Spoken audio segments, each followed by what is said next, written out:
Dóna llum al teu rebut. Sota aquest títol i a partir d'avui Consum ofereix a totes les entitats cíviques que ho demanin xerrades que ensenyen a interpretar el rebut del llum y estudiar així en la factura.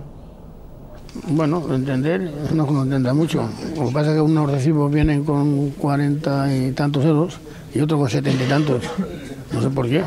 Quería ir a ver a reclamar a ver por qué es esto.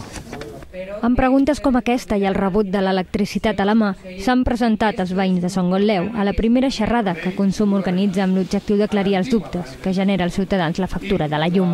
Serà una xerrada personalitzada perquè ells podran seguir pas a pas les explicacions que nosaltres donarem i en definitiva podran veure com poden estalviar dobbers també, quins són aquells conceptes que estan dins la factura que ells no entenen.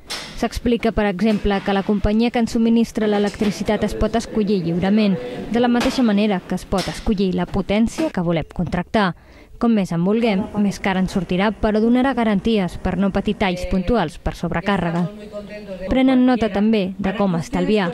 Un sol exemple, les bombetes de baix consum poden arribar a suposar una disminució de fins al 80% a l'hora d'il·luminar una llar.